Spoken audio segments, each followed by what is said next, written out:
The blob and cookie eventually got hot enough to ignite the turd, and before long that made the coal happy, and it lit up also. Rico moved in another piece of coal from his coal stash and started mashing up the clay he had found. The sun began to set. Chapter 18, The Craft. Rico had brought a huge lump of clay he had found in the wall, and began kneading and pinching it together almost like dough. Eventually it became a ball shape, and then he started flattening and shaping the clay out to what the picture showed on his phone. After a while of that, the sun had set, and by the fire's glow, the pot began to take shape. After Rico got what he thought was the shape and design that was close enough, he pushed the pottery drying contraption near the fire. Rico set his new pot on the spinning sort of a thing and looked at the instructions. Apparently you set the turbine over the fire and the heat spun it, which twisted the pot and dried it at the fireplace. Rico shrugged and did as the instructions indicated. While still soft and before spinning, Rico took out his multi-tool and poked in some holes where he thought they should go, about an inch up from the base and a few inches apart. For the width, he wasn't sure. He took out one of his revolvers and popped the cylinder and took out a bullet. Pretending to shove the bullet in it, he got the basic shape and size that he wanted. He put his bullet in his gun back on his belt, and poked his holes as the pot began to slowly rotate. Within a few moments, the device was spinning at a pretty decent pace. The room heated as the 3.5 or so gallon pot evenly distributed the heat as it cooked. Any cold chill that was trying to grip Rico instantly departed as the centuries-old work instructions worked as they had on the first day that they were created. With the pot baking for a few hours, Rico needed to go get dirt, but he didn't have anything to put the dirt into. He wished for his wheelbarrow, but it was on the other side of a swarm of killer flies. A brief shock pulsed through Rico. What if there was more than one swarm? That was enough for him. Leaving was out of the question.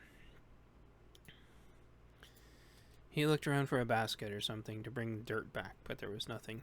Rico dug through his pack and found an extra stuff sack that looked like it would hold the dirt as well as a folding trowel. With both, he shoved another coal brick into the fire and sauntered off. On the way to getting the special dirt he needed, he passed a final set of wall instructions again. There was a piece missing. He went to the dirt area as indicated by his phone map and collected the dirt with a stuffed sack and folding trowel, trying to figure out if there were any more instructions.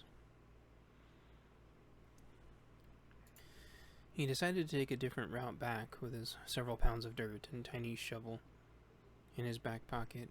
The story repeated in his mind. They attacked at night. There was a battle once. The plant sentries were taken out. But where was the last holdout? Rico figured it was somewhere deep inside, likely some kind of dead end. Last stand sort of a deal.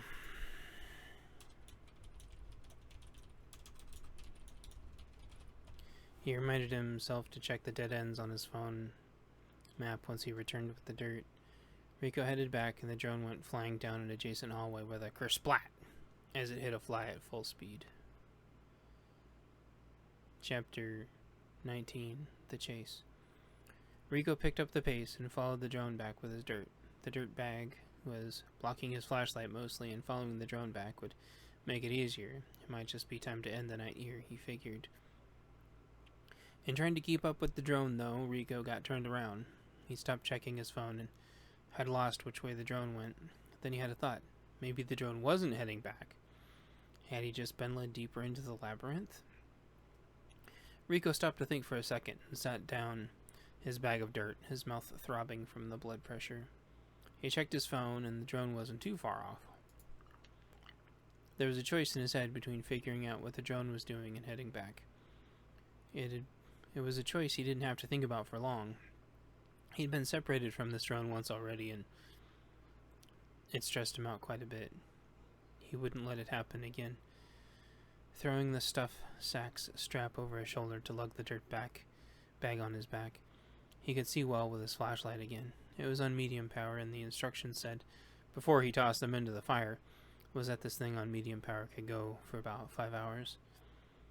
It would need to recharge soon, and while rechargeable flashlights weren't the most reliable, it beat throwing away battery when restocks weren't available. Rico turned the few more corners as the phone directed, and there was the drone. It was staring at a wall. Not so much a wall exactly as a collapsed hallway. Rico checked his map and saw the problem. The drone had run into an error and some warnings. According to everything he mapped out, the cave-in was an anomaly, so it took a longer scan to analyze. The progress bar showed 33%, so there would be a few minutes. Rico hit the button to halt the program after the scan, and report was complete. A confirmation let him know it understood the command. With a few minutes to spare, Rico started looking around and knew why the cave art had stopped. This had been their final stand. Some hastily drawn paintings showed the last few warriors in the hallway fighting, but overcome not from the human enemies, but the flies. Rico looked at the floor, and there were the last few smashed pots, and Rico understood. The brave warriors grabbed the last few pots and held out here. It was supposed to be their escape, but it had been sealed off somehow. Some kind of explosion went off or something. On his phone, scrolled through low-level readings of faint traces of gas. Maybe a torch lit something off. Rico wasn't sure.